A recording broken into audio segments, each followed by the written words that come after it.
여순 사건 특별법이 무슨 내용을 담고 있는지, 앞으로 특별법을 통해 무엇이 달라질 수 있는 것인지 취재기자 불러서 자세한 얘기 나눠보겠습니다. 여순 사건을 관심 있게 취재해온 양창희 기자 나와 있습니다. 네, 양 기자, 본론으로 바로 들어가 보겠습니다. 여순 사건 특별법 핵심적인 내용 뭡니까? 진상조사입니다. 특별법이 제정된 이유가 여순 사건에 대한 진상조사가 미비하다, 이런 문제의식 때문이었잖아요.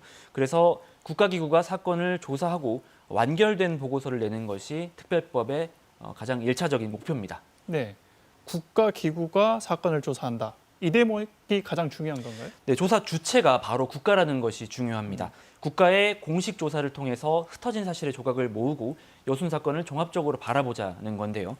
유사한 사건인 제주 4.3의 경우에도 2000년 특별법이 제정되고 또 국가의 공식 보고서가 나온 뒤에야 진상규명과 명예회복이 속도를 낼 수 있었습니다.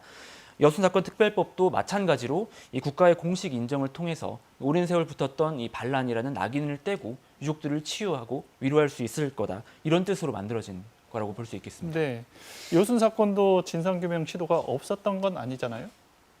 노무현 정부 때 이 여러 과거사 사건을 조사하는 진실화해위원회라는 기구가 활동을 했고 5년간 활동을 했는데 여기서도 여순 사건이 다뤄졌습니다. 문제는 지역별로 각각 쪼개서 조사가 이루어졌다는 겁니다. 순천 지역 여순 사건, 여수 지역 여수 사건, 구례, 광양 이렇게 따로 조사해서 보고서가 각각 나왔습니다.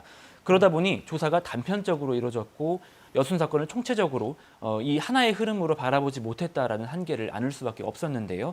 이런 한계를 극복하고 여순 사건의 배경, 전개, 영향, 그리고 학살 사실 등을 포함해서 종합적으로 보자. 이게 특별법을 통한 조사의 방점일 것으로 보입니다. 네, 조사가 중요할 텐데 사건이 일어난 게 1948년입니다. 너무 오래돼서 이게 조사가 쉽지 않겠다, 이런 생각도 들거든요. 네, 70년이 넘었습니다. 당시에 태어나신 분들도 지금 고위를 넘긴 고령이신데요. 당사자들은 정말 극소수만 생존해 계셔서 증언받기가 힘들고요. 자료도 상당 부분이 사라졌을 겁니다.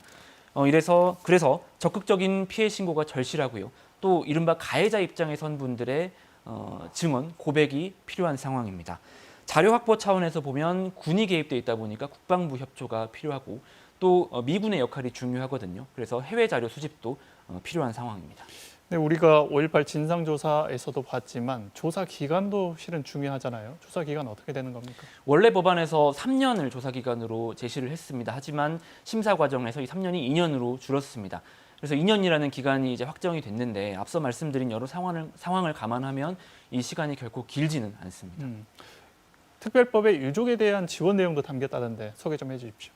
사실 이 특별법이 20년 동안 국회 문턱을 못 넘었지 않습니까? 그 반대 논리 가운데 하나가 유족들에 대해서 또 희생자들에 대해서 배보상이 이루어지면 그 국가 재정에 부담을 너무 많이 준다, 이런 것이었거든요. 그래서 이번에는 법안 통과를 최우선 목표로 뒀기 때문에 배보상 내용을 제외했습니다.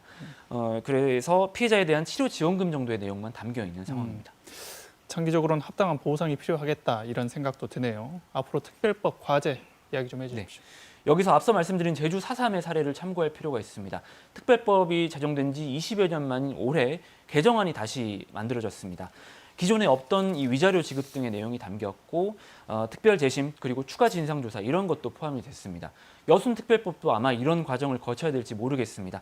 특히 이 법 제정 과정에서 앞서 말씀드린 배보상을 포함해서 재단 설립 지원 방안 그리고 기념사업 관련 내용, 이런 것들이 비중 있게 다뤄지지 못했습니다. 따라서 제주 4.3처럼 추가 개정이 필요할 수도 있다, 이런 전망이 벌써부터 나오는데요. 일단 제도적 해결의 기틀을 마련했으니 앞으로 또 고치고 다듬는 과정이 중요할 것 같습니다. 그런 의미에서 이 특별법 제정이 진상규명의 끝이 아니라 시작일 수도 있겠다는 생각이 듭니다. 네, 알겠습니다. 오늘은 여기까지 듣겠습니다. 양 기자 수고했습니다.